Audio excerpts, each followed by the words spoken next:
Hello, my name is Cheyenne and I will be presenting on Native Alaskan culture and education.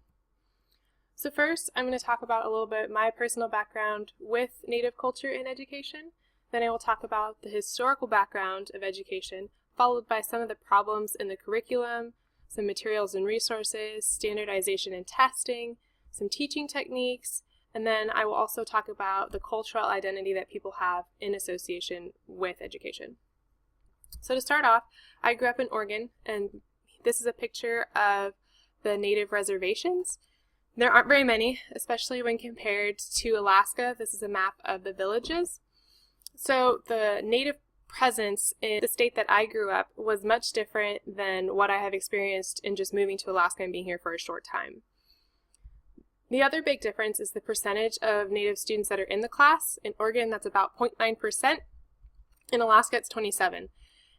These students need to have a say and need to have teaching techniques and learning styles addressed to better their education.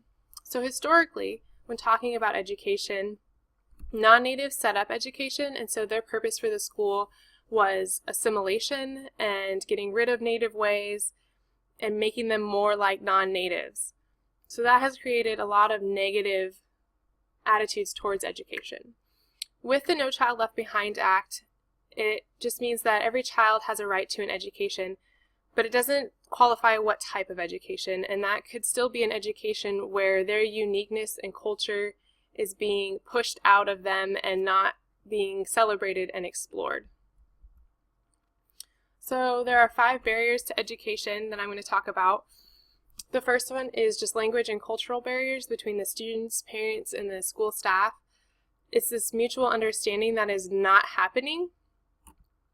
There's also a lot of ignorance of the native culture within the school and the curriculum and the learning materials. Because the curriculum and learning materials are created by people not in Alaska or not in the culture, there is just no culture in these materials, and the students are suffering from it. The standardized testing does not accommodate the language and cultural differences among the students, and that is a big problem in other places, not just Alaska. The lack of educational role models in the community and their negative attitudes to education come from the historical background and the experiences that they've had with education. There can also be problems at home, and this doesn't necessarily need to be addressed on school property, but it will affect their learning, and teachers and staff need to understand that.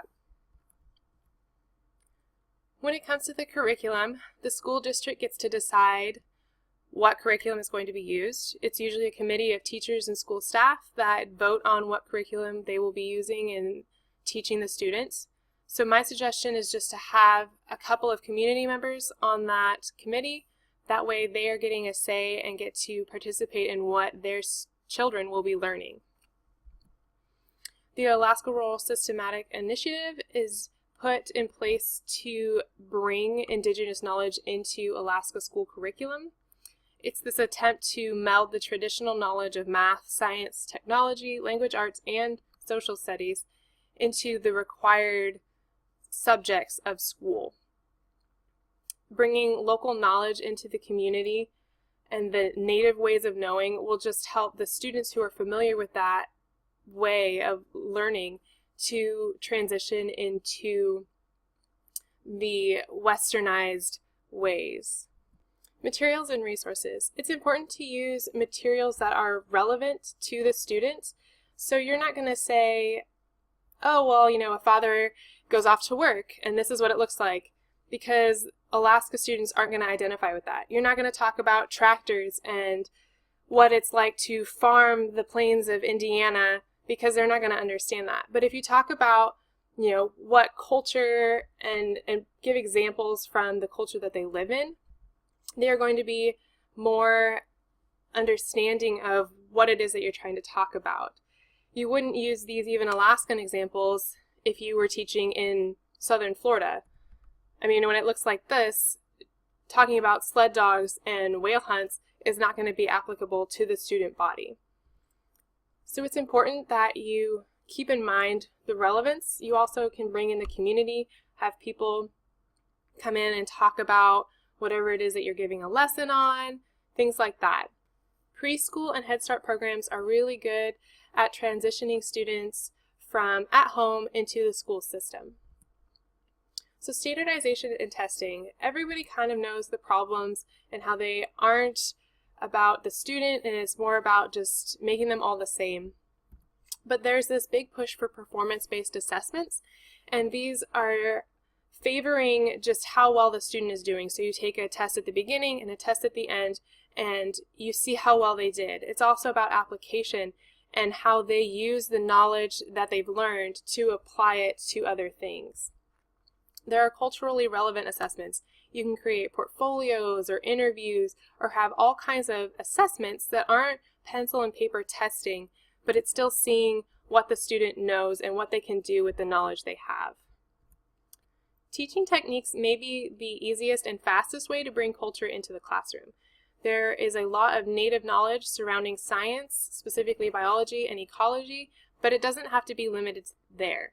You can talk about literature and have storytellers come in. You can have people from all over come in and talk about things. There are also non-native or out-of-state teachers, as I know some of the people taking this course are.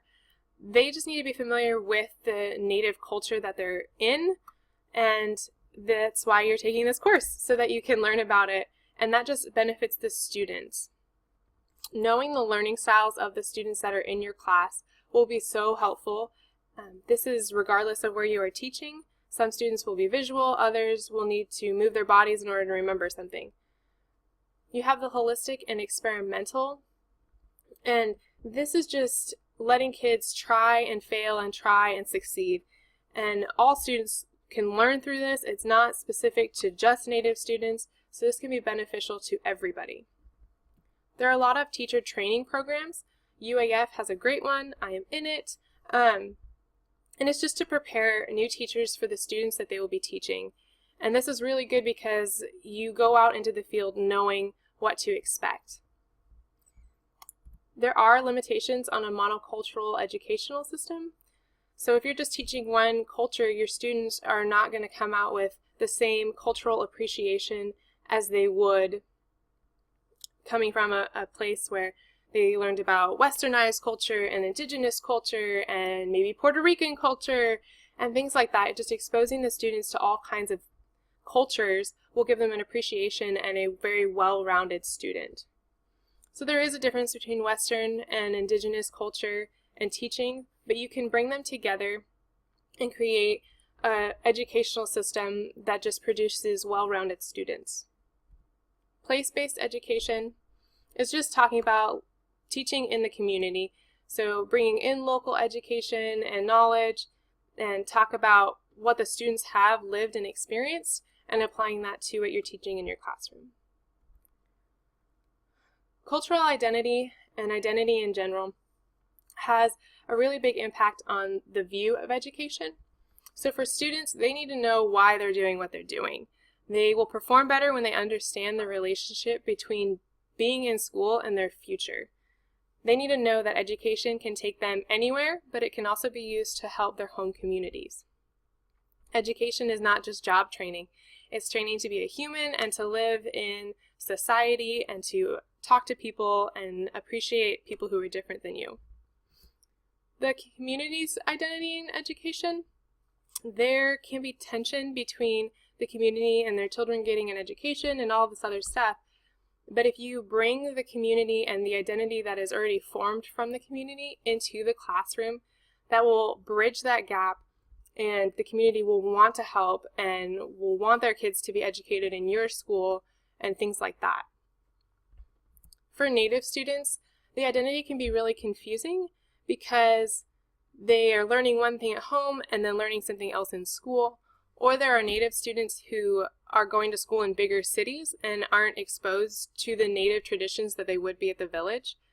And in this case, it would just serve the Native families if their kids were being taught in school a little bit about who they are and their history.